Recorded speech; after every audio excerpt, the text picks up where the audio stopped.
জীবনের প্রতিটি মুহূর্ত আনন্দে কাটাতে চাও, তাহলে সুন্দর একটা বন্ধুত্বের সার্কেল তৈরি করে নাও। বন্ধুরা, আমরা প্রত্যেকে জানি বন্ধুত্বের গুরুত্ব কতখানি।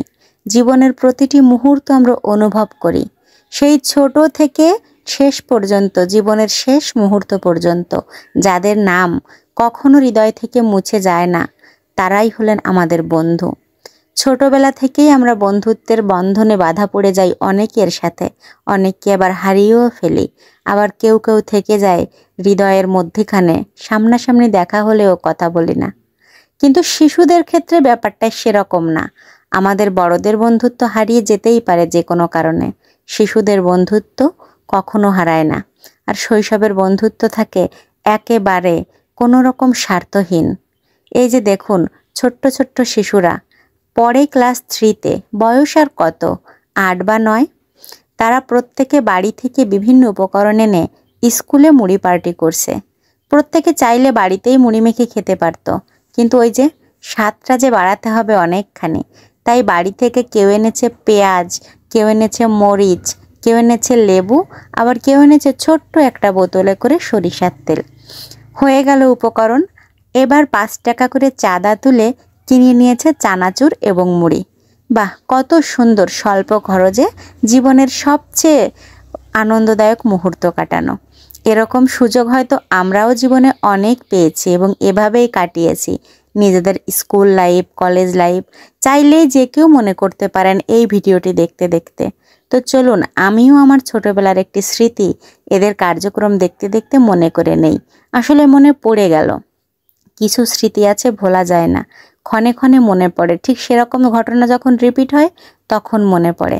আমারও মনে পড়ে গেছে আমার স্কুল লাইফের একটি স্মৃতি। আমরা তখন এরকম জেনারেশান ছিলাম না, বর্তমান জেন জি যেরকম জেনারেশান। আমরা অনেক কনজারভেটিভ ছিলাম, আমাদের পরিবার অনেক কনজারভেটিভ ছিল। আমাদেরকে স্কুলে যাওয়ার আগে বুঝিয়ে দেওয়া হতো ছেলে মেয়ে একসঙ্গে বসতে নেই, বেশি একটা মিশতে নেই, প্রয়োজন না পড়লে কথা বলতে নেই। সত্যি আমরা মিশতাম না, কথা বলতাম না, এবং ছেলে এবং মেয়েদের ভিতরে একটা ডিফারেন্স তৈরি হয়ে গেছিল, যে ডিফারেন্সটা আমাদের যে মেটে ক্লাস 10-এর দিকে। আসলে সব ডিফারেন্সই, মানে সব দূরত্বই মিটে যায় যখন কৈশোর পেরোতে পেরোতে মানুষ বড় হয় এবং আস্তে আস্তে ছেলে মেয়েদের ভিতরে অ্যাট্রাকশন বাড়তে থাকে। তখন ছোটবেলায় একটু ঝগড়াঝাটি থাকে, সঙ্গে পরিবারের প্রতিবন্ধকতা তো ফ্রি। তো পরিবারের প্রতিবন্ধকতার কারণেই আসলে আমরা ছেলেরা মেয়েরা খুব একটা মিশতাম না, খুব কম সংখ্যক ছেলে মেয়েরই নিজেরা কথা বলতো। তো যা বলছিলাম আর কি, আমাদের সময় এরকম মেশার কোনো সুযোগ ছিল না। বর্তমানে আমরা যেমন শিশুদের শেখাই যে তোমরা সবাই মিলেমিশে থাকো, বন্ধু বান্ধবী মানে ভাই বোন, তখন এটা শেখানো হতো না। তখন কি জানি কি, একটা ছেলের সঙ্গে একটা মেয়ে কথা বলছে, যতই বন্ধুক, সেটা খুবই অপরাধ বলে গণ্য হতো। সে কারণেই আমরা মিশতাম না। এরকম না মিশতে মিশতে একটা সময় আমরা কথাই বলা শিখলাম না, ছেলেদের সঙ্গে কথা বলা মানে কি অপরাধ, এরকম একটা মানসিকতার ভিতর দিয়ে আমরা বড় হয়েছি। এটা আমার সঙ্গে যারা পড়েছেন তারা রিলেট করতে পারবেন, বা আমাদের যে জেনারেশন সেই জেনারেশনটা এটাকে রিলেট করতে পারবেন, যে কি পরিমাণ প্রতিবন্ধকতার ভিতর দিয়ে আমরা স্কুল কলেজে করে গেছি। অনেক সময় যদি কেউ চুরি করে কথা বলতো বা মনের একটু লেনাদেনা হতো, আবার বাড়িতে কমপ্লেন দেওয়ার জন্য লোক ছিল। তো যাই হোক, এইসব প্রতিবন্ধকতার মাঝেও কিন্তু বন্ধুত্ব অটুট থেকে গেছে। সেই সব বন্ধুর সঙ্গে তখন কথা না বললেও পরবর্তীতে এত মধুর একটা সম্পর্ক তৈরি হয়েছে যে নিজের আপন ভাই মনে হয়, সবাইকে আপন বোন মনে হয়। তো দেখুন, এরা কত সুন্দর করে পেঁয়াজ মরিচগুলো ছোট্ট হাতে কেটে নিয়েছে। এবার ওদের মুড়ি মাখানোর পালা, ওরা মুড়ি মাখাক। আমারও ছোটবেলার সেই স্মৃতিটি আমি এখন বলে নিই আপনাদের সঙ্গে। আমাদের একবার খুব নোয়াল মাখা খেতে ইচ্ছে হয়েছিল। আমাদের তো গাছ ছিল না, আমাদের একটা বন্ধুর বাড়িতে গাছ ছিল। কিন্তু ওই যে ছেলে মেয়ে যে কথা বলি না, 7, 8 কি 9-এ পড়ি তখন। তো এবার খাওয়া হচ্ছে না, আর বন্ধুর বাড়ির কাছের থেকে নোয়াল পেড়ে আনা খাওয়া এটাও অত সহজ বিষয় না। সেদিন আবার ছেলেরা প্ল্যান করেছিল ওরা নোয়াল মাখা খাবে।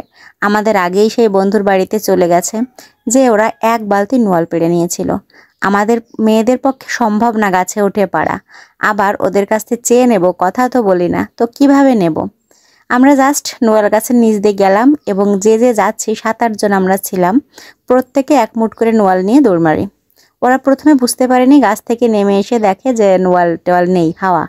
তো ওরাও তখন লাজ লজ্জার বালাই ছেড়ে দিয়ে আমাদের ফলো করে আমার একটা বান্ধবীর বাড়িতে চলে আসে।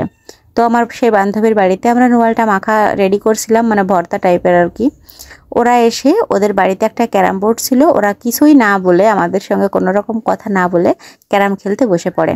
ভাবটা এমন যে আমাদের সামনে রেখেই তো খাবে, খাও, আমরা ক্যারাম খেলছি, না দিয়ে খেতে পারলে খাও, আমরা তো চাচ্ছি না।